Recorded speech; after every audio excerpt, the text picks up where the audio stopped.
السلام علیکم ورحمۃ اللہ وبرکاتہ۔ میں محمد عظمت رضا رضوی نظامی، استاد جامعۃ الرضا فاطمۃ الزہرا سورت حجرات درجہ عالمیت کو نور الانوار کا درس دینے جا رہا ہوں۔ اللہ رب محمد صلی اللہ علیہ وسلم، نحن عباد محمد صلی اللہ علیہ وسلم۔ اللہم رب اشرح لی صدری ویسر لی امری واحلل عقدۃ من لسانی یفقہوا قولی۔ اللہم رب یسر ولا تعسر وتمم بالخیر وبک نستعین یا فتاح یا فتاح یا فتاح۔ اللہم افتح علینا حکمتک وانشر علینا رحمتک یا ذا الجلال والاکرام۔ بسم اللہ الرحمن الرحیم۔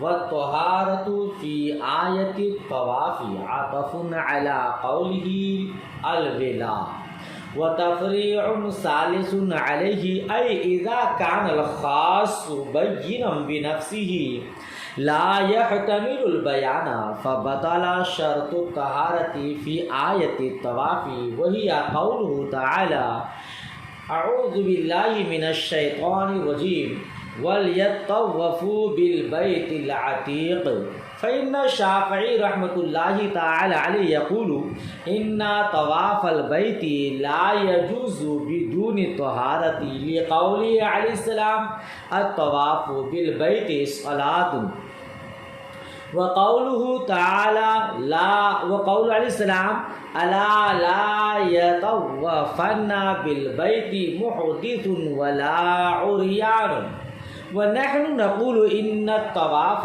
لفظ خاص معناه معلوم وهو الدور عنه حول الكعبة فاشتراط الطهارة فيه لا يكون بينا له لكون بينا بنفسه بل يكون نسخا وهو لا يجوز بخبر الواحد غايته أن يكون واجبة ينقص بتركها الطواف فيجبر بالدم في طواف الزيارة وبالصدقة في غيره وأما زيادة كونه 7 أشواط وابتداؤه من الحجر الأسود فلعله ثبت بالخبر المشهور وهي جائز بالاتفاق۔ ترجمہ دیکھیے پھر تشریح۔ اور طہارت فی آیت طواف، آیت طواف میں طہارت پاکی۔ عطف علی قولی کہتے ہیں یہ مصنف علیہ رحمہ کے قول، صاحب منار کے قول الولا پر عطف ہے۔ کس پر عطف ہے؟ الولا پر عطف ہے۔ اور وتفریع ثالث علیہ، اور خاص کے حکم پر یہ تیسری تفریع ہے، مثال ہے۔ یعنی جب خاص بذات خود واضح ہے، بین بنفس ہی ہے، بیان کا احتمال نہیں رکھتا ہے، تو آیت طواف یعنی اللہ تبارک و تعالی کے قول وَلْيَطَّوَّفُوا بِالْبَيْتِ الْعَتِيقِ میں طہارت کی شرط لگانا باطل، ٹھیک ہے؟ کیونکہ امام شافعی رحمۃ اللہ علیہ فرماتے ہیں بیت اللہ کا طواف بغیر طہارت کے جائز نہیں ہے، کیونکہ حضور نبی مکرم صلی اللہ تعالی علیہ وسلم کا فرمان ہے بیت اللہ کا طواف نماز ہے، اور حضور نبی مکرم صلی اللہ تعالی علیہ وسلم نے فرمایا ہے الا سنو، خبردار، بیت اللہ شریف کا طواف کوئی ایسا شخص نہ کرے جو بے وضو اور ننگا ہو، کوئی بے وضو محدث اور ننگا برہنہ ہو کر بیت اللہ کا طواف نہ کرے، ٹھیک ہے؟ یہ امام شافعی رحمۃ اللہ تعالی علیہ کی دلیل ہے۔ خلاصہ کرتا ہوں، ترجمہ دیکھیے۔ ہم کہتے ہیں، ہم احناف کہتے ہیں کہ طواف لفظ خاص ہے جس کا معنی معلوم ہے، اور وہ بیت اللہ کے ارد گرد چکر لگانا ہے۔ تو اس میں طہارت کی شرط لگانا خاص کے لیے بیان نہ ہوگا، کیونکہ وہ بذات خود بین ہے، بلکہ نسخ ہوگا اور وہ خبر واحد سے جائز نہیں ہے۔ طہارت زیادہ سے زیادہ واجب ہوگی، اس کے ترک سے طواف ناقص ہوگا، تو اس نقصان کو طواف زیارت میں دم سے اور اس کے علاوہ میں صدقہ سے پورا کیا جائے گا، ٹھیک ہے۔ اور طواف میں 7 پھیرے کی قید، 7 دور کی قید کا اضافہ کرنا اور اسے حجر اسود سے شروع کرنا شاید خبر مشہور سے ثابت ہے اور یہ بالاتفاق جائز ہے۔ ترجمہ ہوا، مفہوم کیا ہوا اس کا؟ کیا مطلب اس عبارت سے کیا بتانا چاہتے ہیں؟ تو یاد رکھیے گا، خاص کے حکم پر یہ تیسری مثال ہے۔ آپ نے پڑھا کہ خاص بین بے نفس ہی ہے، بیان کا احتمال نہیں رکھتا ہے۔ تو اللہ تبارک و تعالیٰ کا ارشاد عالی شان ہے، وَلْيَطَّوَّفُوا بِالْبَيْتِ الْعَتِيقِ، چاہیے کہ پرانے گھر کا طواف کریں، یعنی بیت اللہ شریف کا طواف کریں۔ تو رب تبارک و تعالیٰ نے وَلْيَطَّوَّفُوا بِالْبَيْتِ الْعَتِيقِ ارشاد فرمایا ہے، ٹھیک ہے نا۔ طواف لفظ خاص ہے جس کا معنی معلوم ہے، یعنی کعبہ شریف کے ارد گرد چکر لگانا، ٹھیک ہے۔ اب اس میں امام شافعی رحمۃ اللہ تعالی علیہ طہارت کی شرط لگاتے ہیں۔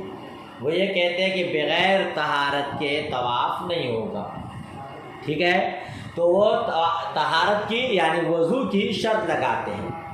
ان کی دلیل مصطفیٰ جان رحمت صلی اللہ تعالی علیہ وسلم کی 2 احادیث مبارکہ ہے۔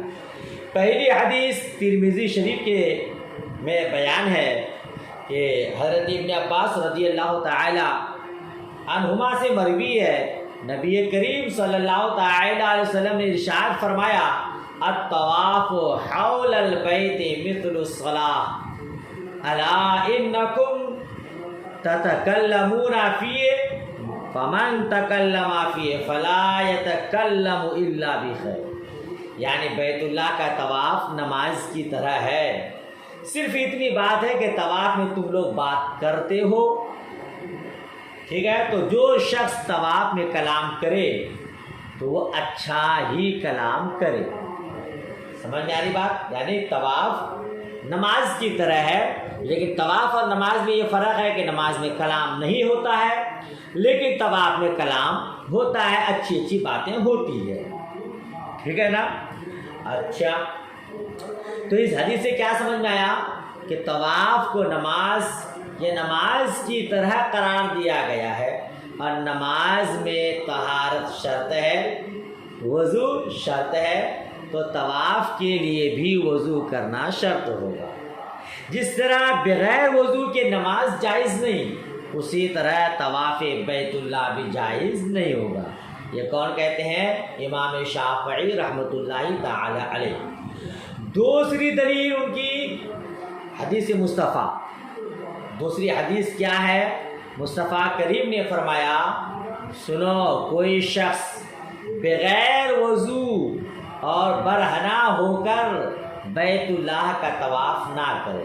تو اس حدیث میں بھی اس بات کی تاکید ہے کہ طواف کے لیے وضو ضروری ہے، بغیر وضو کے طواف نہیں ہوگا، بغیر سطر عورت کے برہنہ ہو کر طواف نہیں ہوگا، یہ حضور نے ارشاد فرمایا، ٹھیک ہے۔ تو یہ دونوں حدیثیں امام شافعی رحمۃ اللہ تعالی علیہ کے قول کی دلیل ہے۔ ہم احناف کی طرف سے جواب یہ ہے کہ آیت میں وَلْيَطَّوَّفُوا بِالْبَيْتِ الْعَتِيقِ میں طواف ایک خاص لفظ ہے جس کا معنی معلوم ہے، یعنی بیت اللہ کے ارد گرد چکر لگانا۔ تو احادیث مذکورہ کی وجہ سے طواف کے لیے وضو شرط قرار دینے کی 2 ہی صورتیں ہو سکتی ہیں۔ ایک تو یہ کہ یہ احادیث اس آیت کے لیے بیان اور تفسیر قرار پائے، جی، یعنی یہ کہا جائے کہ آیت مجمل ہے اور یہ احادیث اس کے لیے بیان تفسیر ہے۔ اور دوسری صورت یہ ہو سکتی ہے کہ ان احادیث کی وجہ سے آیت کو منسوخ قرار دیا جائے، ٹھیک ہے نا، یہ دو صورت نکلتی ہے، اور یہ دونوں باتیں یہاں نہیں ہو سکتی۔ کیوں؟ پہلے تو اس لیے کہ طواف لفظ خاص ہے، اور خاص بذات خود واضح ہونے کی وجہ سے بیان تفسیر کا احتمال نہیں رکھتا ہے، آپ کو پہلے بتا چکا ہوں، ٹھیک ہے۔ اور ان احادیث کی وجہ سے آیت کو منسوخ بھی قرار دینا درست نہیں۔ کیوں؟ کیونکہ یہ احادیث خبر آحاد ہیں، خبر واحد ہے، اور آپ جانتے ہیں کہ خبر واحد سے کتاب اللہ کو منسوخ نہیں کیا جا سکتا۔ تو کیا معلوم ہوا کہ طہارت کی شرط لگانا درست نہیں، چونکہ یہ دونوں صورتیں باطل، لہذا طواف میں طہارت کی شرط لگانا باطل۔ تو معلوم ہوا فقط طواف کرنا فرض ہوگا، وضو کی فرضیت اور شرطیت ثابت نہیں ہوگی۔ ہاں اتنا کہہ سکتے ہیں جیسا آپ بار بار پڑھ چکے ہیں اصول الشاشی میں، کہ جب قرآن و احادیث ٹکرا جائیں، جہاں تک ہو سکے دونوں پر عمل کرنے کی کوشش کریں، ورنہ کتاب اللہ پر عمل کریں اور خبر واحد کو چھوڑ دیں، ہے نا۔ تو اب یہاں بھی عمل کرنے کی کوشش کریں گے، ٹھیک ہے۔ لہذا جب عمل کی کوشش کریں گے اور طریقہ نکالیں گے تو آپ یہ کہیں گے کہ طواف کے لیے وضو واجب ہے، طواف کے لیے وضو، طواف فرض ہے اور اس کے لیے وضو واجب ہے، اور کبھی اگر وہ واجب چھوٹ جائے، یعنی بغیر وضو کے کوئی طواف کر لے تو اس میں نقصان لازم آئے گا، اور آپ جانتے ہیں مسئلہ کہ طواف میں اگر نقصان لازم آئے تو دم دینا پڑتا ہے، لہذا طواف زیارت میں بکری ذبح کرنا ہوگا، دم دینا ہوگا، اور اس کے علاوہ طواف قدوم ہے، طواف رخصت وغیرہ ہے، تو اس میں صدقہ سے اس کمی کو پورا کرنا ہوگا، سمجھ رہے ہیں۔ طواف فرض اور وضو واجب، لہذا اگر کوئی واجب چھوڑ دے تو اسے دم لازم آئے گا، تو طواف زیارت میں دم دیں گے، اور طواف زیارت کے علاوہ طواف قدوم ہے، طواف رخصت ہے، اس میں اگر بغیر وضو کی کسی نے کر لیا تو صدقہ دینا ہوگا، دم اور صدقہ سے وہ کمی پوری ہو جائے گی۔ سمجھ شریف میں بات آئی؟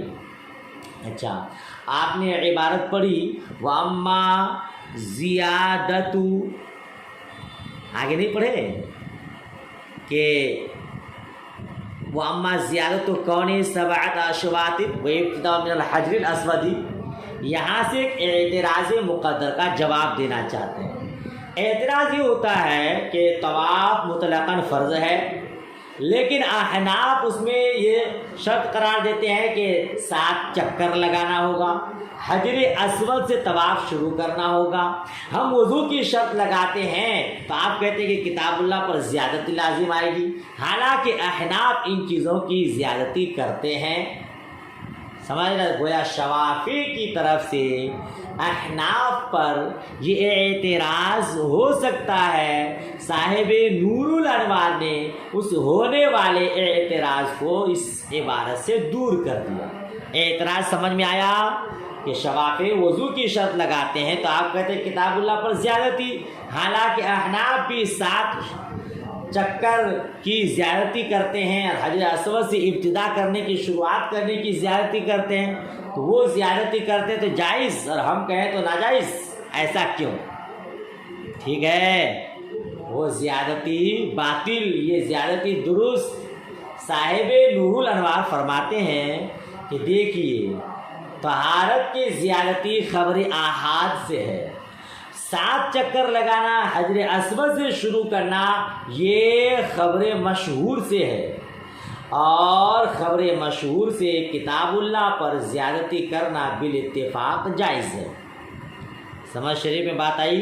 اسی کو کہا فَلَعَلَّهُ ثَبَتَ بِالْخَبْرِ الْمَشْهُورِ، کہ شاید، لیکن اس میں تھوڑا سا یہ ہے، دلیل مضبوط نہیں ہے، کمزور ہے، یقینی طور پر نہیں کہا کہ وہ خبر مشہور ہے، شاید یعنی کہ یہ جو زیارتی ہے کہ 7 چکر لگائے یا حجر اسود سے شروع کرے تو ممکن کہ یہ احادیث مشہور ہیں اور خبر مشہور سے کتاب اللہ پر زیارتی درست ہے، اسی لیے احناف ان چیزوں کو زیادہ کرتے ہیں کہ طواف کرنا ہے تو 7 چکر لگانا ہے اور حجر اسود سے طواف کی شروعات کرنی ہے۔ بہرحال تو یہ بتانا تھا کہ خاص کی تیسری مثال ہے اور آیت طواف میں طہارت کی شرط نہیں لگائی جائے گی، یہ شوافی اور احناف کے درمیان مختلف کی مسئلہ ہے، اسی کو یہاں بیان کیا گیا۔ اچھے سے یاد کر لیجئے گا۔ مولا کریم کی بارگاہ میں دعا گو ہوں اللہ پاک اعلیٰ ترین کا ذہن عطا فرمائے، قوت حافظہ میں اضافہ فرمائے، خلوص و للہیت کے ساتھ ہم سب کو پڑھانے کی توفیق رفیق عطا فرمائے اور اس کا اجر عظیم اور اس کا نعم البدل ہمیں عطا فرمائے، آمین ثم آمین۔ آج کا سبق یہیں تک، کم سبق ہوا صرف اس لیے کہ آپ اچھے سے اسے یاد کر لیں۔ اس سے پہلے والا سبق اگر بڑا ہے تو اس کو بھی یاد کیجئے گا اور اس کو بھی یاد کیجئے، ٹھیک ہے؟ اللہ حافظ، خدا حافظ۔